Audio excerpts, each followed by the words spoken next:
It would really help to know how old the four children are in that household. Is Tyler the youngest? Is he the middle child? How old are the children? No one has seemed to talk about how old the four children are. It's not in the newspaper, it's not online in any of the articles that have been published. All it says is there are four children. No ages have been specified. I don't understand why they didn't say, well, while mommy was laying down, there was a 10-year-old in the house watching the other three children. Or there was a 5, 4, 3, and 2-year-old in the house. Nobody's talking about that.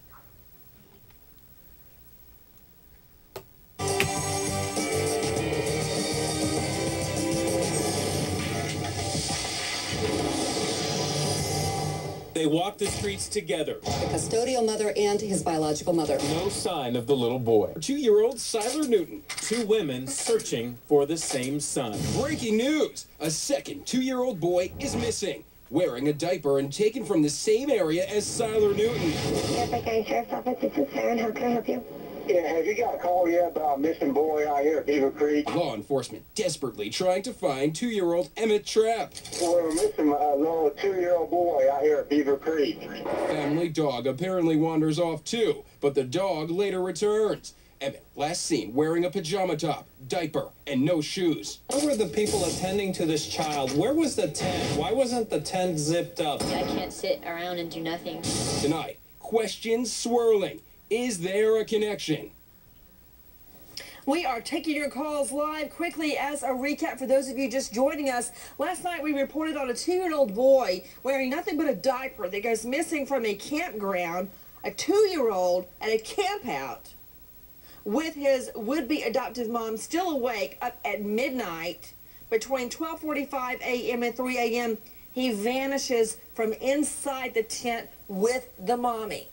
Just moments after we go to air, it's reported another 2-year-old goes missing in the same area. His mom also allegedly asleep at the time that little Emmett goes missing. There with his 3 siblings and dog, the mom says she's asleep, wakes up, Emmett is gone. Also, just wearing a diaper and a PJ top. Not even any shoes on either of these 2 little boys. Amazingly similar. I want to go back to Gene Casares, legal correspondent in session. Gene, just give me the recap on how little Emmett goes missing. Wait, Nancy, first of all, do you realize it's just about 24 hours ago, right now, that he went missing? They were in the midst of realizing he was gone at that point in time. He was in his home, in the dwelling, with his mother and at least 3 other brothers or sisters. The mother was taking a nap. She wakes up, and we don't know exactly what time, but she realizes he's gone. He's this little 2-year-old boy with just a diaper, in bare feet. He's gone. Looks like she searched for him a little bit because authorities weren't called until 8 o'clock, and this would be Arizona time. And at that point, she also called her husband at work. And what the press release is saying, the family dog had apparently wandered off with Emmett. That is really difficult to understand. The dog wandered off with a little boy in diapers and bare feet? I want to go back to Rupa Mikulaneni. Rupa, again, you spoke to Emmett Trapp's mom just before we went to air tonight. Tell me exactly, verbatim, to the best of your recollection, Rupa, what you said and what she said. Take it from the top. When I called her, I asked her if she was Emmett's mother. She thought, she didn't know who I was, so she said, why, have you found him? Do you know where he is? Please tell me where he is. And I said, no, I'm a member of the media. Then she backed off and she stopped talking with me. I asked her to speak with me, make some comments, do the show, do an interview with us. We could help her to find her son. She said she declined the interview. Those were her words, I declined the interview. I declined the interview. I don't want to participate. And she went one step further, which was strange, Nancy. She said, could I decline you doing the segment at all? Why do you have to do a segment on this? I'd like you to not cover this tonight. And I said, that doesn't make sense. Covering it makes sense. We'll help. We'll get the tip line out there. And then she said nothing, no comment other than, she goes, I don't know where my son is. He wandered off with the dog. The dog came back. He didn't. I'm worried. That's it. That's all she said. She said, please do not cover this. She reiterated this, and then she hung up. Did you call back? I did, and she did not pick up. Did you call back immediately? I called her back immediately. I called back 15 minutes later, a half an hour later, 45 minutes later, and she would not pick up. I called from a different phone line as well. She would not pick up. To John Lucich, former criminal investigator, president of E-Forensics, joining us out of New York. John, what do you make of it?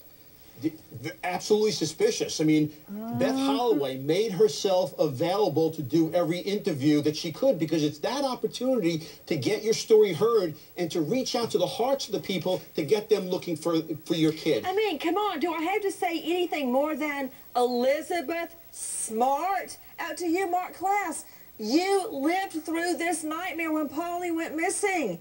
What's going on?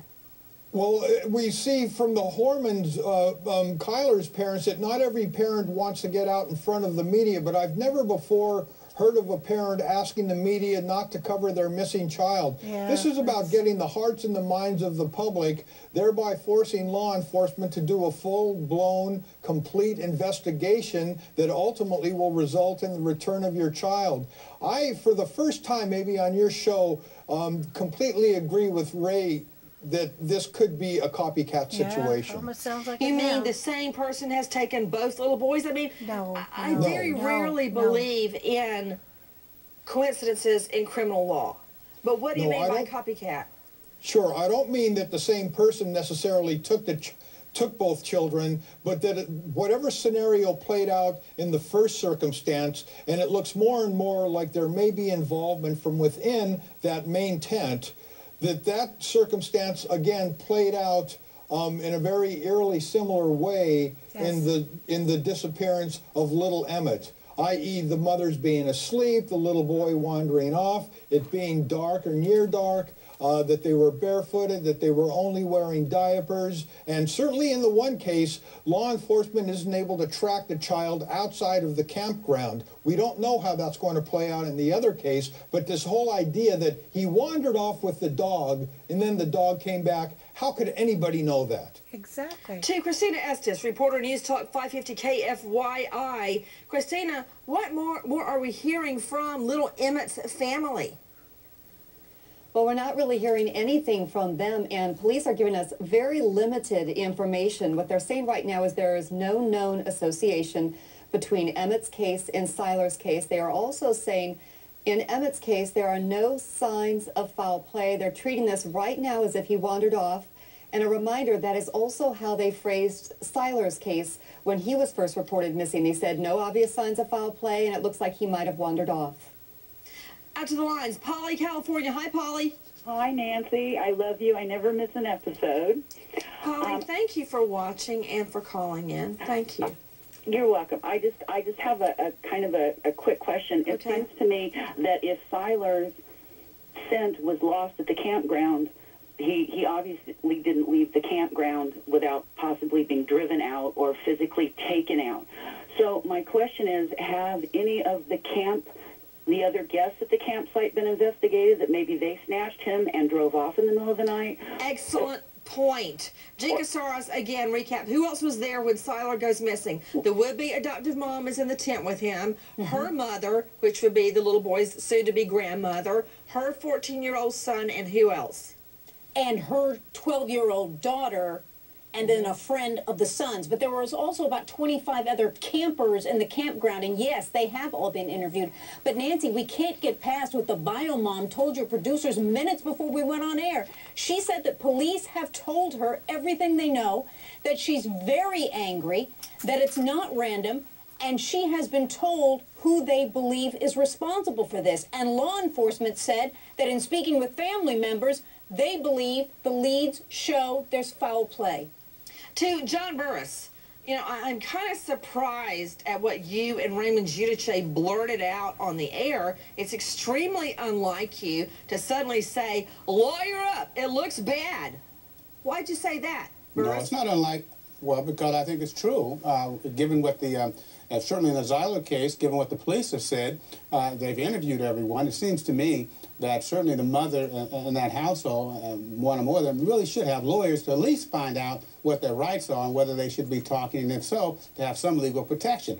I don't necessarily feel the same way about the second case, although I must admit it is kind of suspicious there, given what she has said and her unwillingness to have the matter in a public kind of way. When you Running out of time.